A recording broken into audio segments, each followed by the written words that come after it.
அன்பு தமிழ் நெஞ்சங்களுக்கு வணக்கம். ஃபர்ஸ்ட் ஷோ நிகழ்ச்சிக்கு உங்களை அன்போடு வரவேற்கின்றேன்.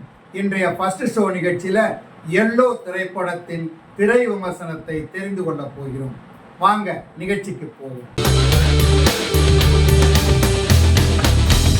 ஒரு பெண் தன்னை உணர்ந்து தன்னை தனக்கு அறிமுகப்படுத்தியவர்களை தெரிந்து கொள்ளும் ஒரு பயணம்தான் இந்த படத்தின் கதை.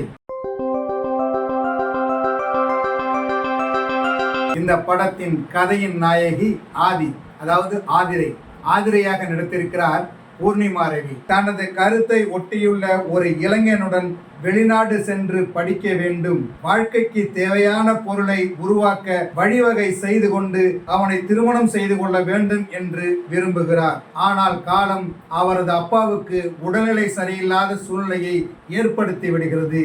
அருகிலிருந்தே அவரை கவனித்துக் கொள்ள வேண்டும் என்கிற நிலையில் அவர் சென்னையிலேயே வேலை செய்து குடும்பத்தை காப்பாற்ற வேண்டிய நிலைக்கு தள்ளப்படுகிறார். தினமும் வேலை வேலை என்று ஓடிக்கொண்டிருக்கும் அவருக்குள் நிம்மதி கிடைக்கவில்லை. குடும்பத்தின் கஷ்டம், வேலையில் வெறுப்பு, காதலனின் பிரிவு அவரை நிம்மதி இல்லாமல் ஆக்கிவிடுகிறது.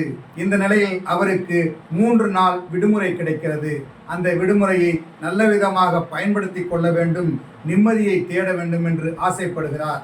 இதற்காக கேரளாவுக்கு செல்கிறார். கேரளாவில் சின்ன வயசுல பிறந்து வளர்ந்த போது ஏற்பட்ட நட்பு இருக்கு இல்லையா, அதையெல்லாம் பார்க்க வேண்டும், அவர்களுடன் பேச வேண்டும், பழக வேண்டும் அப்படின்னு எந்த ஒரு முகவரியும் இல்லாமல் அவர்களை தேடி கேரளாவுக்கு போகிறார்.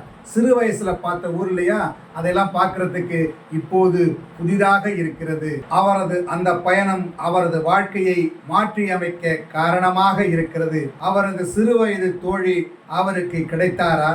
அவர் தேடி சென்ற நிம்மதி அவருக்கு கிடைத்ததா? அவரது வாழ்க்கையில் நடந்த மாற்றத்திற்கு என்ன காரணம் என்பது உட்பட பல கேள்விகளுக்கு மீதி படம் பதில் சொல்கிறது.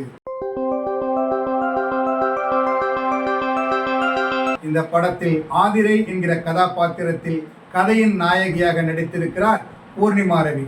பிக்பாஸ் நிகழ்ச்சியின் மூலம் புகழ் பெற்றவர். அவருக்கு இந்த படத்தில் பல்வேறு உணர்வுகளை வெளிப்படுத்தக்கூடிய பாத்திரம், அந்த பாத்திரமாகவே தெரிகின்ற அளவுக்கு அவரது நடிப்பு படத்தில் அமைந்திருக்கிறது. படத்தை தாங்கி செல்கின்ற, எடுத்து செல்கின்ற வேடம், அதை சரியாக செய்து அவரது கதாபாத்திரத்தோடு ஒன்றி நடித்திருக்கிறார். அவருடைய கதாபாத்திரத்தின் தன்மை நம்மையும் தொற்றிக்கொள்கிறது. அவர் அனுபவிக்கின்ற அனுபவங்கள் எல்லாம் நாம் அனுபவிப்பது போல இடம்பெறுகிறது. படத்தை விட்டு வெளிவந்த பின்னும் நம் மனதில் அப்படியே இருக்கிறார் பூர்ணிமா. கேரளாவில் பூர்ணிமாவுக்கு உதவுகின்ற பாத்திரத்தில், அவரோடு வழித்துணையாக செல்கின்ற பாத்திரத்தில் வைபவ் முருகேசன் நடித்திருக்கிறார். அவரது பாத்திரம் இயல்பானது, அதே சமயம் துருதுருவன இருக்கின்ற பாத்திரம். அதை ரசித்து ரசித்து செய்திருக்கிறார். படம் பார்க்கும் போது அவர் நடிகராக தெரியவில்லை, அவரும் அந்த பாத்திரமாகவே வாழ்ந்திருக்கிறார் என்றே சொல்ல வேண்டும். கதாநாயகியின் தோழியாக பிடித்த வாழ்க்கையை வாழும் நமிதா கிருஷ்ணமூர்த்தி. அவரது பாத்திர படைப்பும் நடிப்பும் இந்த கால சில இலசுகளை ஞாபகப்படுத்துகிறது. இயக்குனர் பிரபு சாலமன் இந்த படத்தில் ஒரு பாத்திரமாக முக்கியமான இடத்தில் வருகிறார். அவருக்கு பிடித்த இயற்கையை நேசிக்கும் பாத்திரத்தில் நம்மையும் கலங்கடிக்கிறார். நாயகியின் அப்பாவாக டெல்லி கணேஷ், அம்மாவாக நடித்திருப்பவர், அவரது தங்கையாக நடித்திருப்பவர், பிளாஸ்பேக்கில் வருகின்ற நாயகியின் சிறுவயது பாத்திரத்தில் நடித்திருப்பவர், அவர்களுக்கு துணையாக இருந்த வினோதினி வைத்தியநாதன், சாய் பிரசன்னா, ஆசல் பையன், ரயிலை தவறவிட்டு காதலனுக்காக காத்திருக்கின்ற அந்த மதர் என படத்தில் நிறைய பேர் நடித்திருக்கிறார்கள்.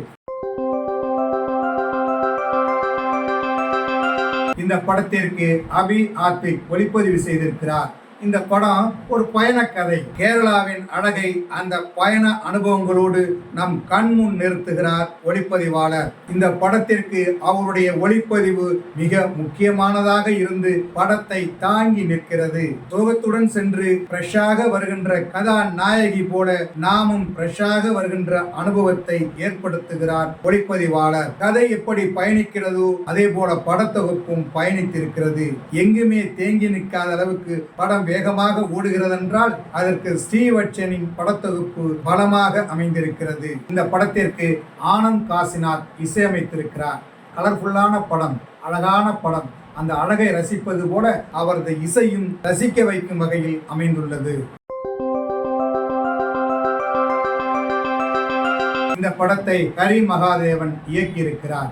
கேரளாவுக்கு சுற்றுலா போற மாதிரியான ஒரு கதை. அதில் ஒரு பெண்ணின் மனதை வெளிப்படுத்தும் உணர்வுகளை கொண்டு திரைக்கதை தீட்டி ஒவ்வொரு காட்சியையும் ரசிக்கும்படி படமாக்கி இருக்கிறார் இயக்குனர் ஹரி மகாதேவன். திருட்டு, கொலை, கொள்ளை, கடத்தல், கற்பழிப்பு, ரத்தம், துப்பாக்கி, இப்படி நிறைய படங்கள் வருது. அதாவது மனசுக்கு நெருக்கமில்லாத பல கதைகள் தமிழ் சினிமாவுக்கு வருது. அதிலிருந்து மாறுபட்டு நல்ல உணர்வுள்ள, மனதை சந்தோஷப்படுத்தக்கூடிய ஒரு அற்புதமான படமாக இந்த படம் அமைந்திருக்கிறது. இந்த படம் ஒரு நல்ல பயண அனுபவமாக நமக்குள் சேர்கிறது. பதட்டமான வாழ்க்கையை எதிர்கொண்டு வாழும் மனங்களுக்கு இந்த படத்தில் வருவது போல 2 நாள் விடுமுறை எடுத்துக்கொண்டு உலகை சுற்றி வந்தால் மனம் ஆறுதல் படும். நிம்மதியான வாழ்க்கை வாழலாம் என்கிற உணர்வை படைத்திருக்கிறார். இந்த உலகில் அடுத்த நொடி ஒளித்து வைத்திருக்கும் ஆச்சரியங்கள் ஏராளம் என்று இயக்குனர் சொல்வது போல அடுத்த நொடியின் ஆச்சரியங்களை, ரகசியங்களை தெரிந்து கொள்ள எல்லோ படத்தை பாருங்கள், உணருங்கள். என்ன நேயர்களே, எல்லோ திரைப்படத்தின் திரை விமர்சனத்தை தெரிந்து கொண்டீர்களா? சரி, தமிழ் வலைக்காட்சியை தொடர்ந்து பாருங்கள்.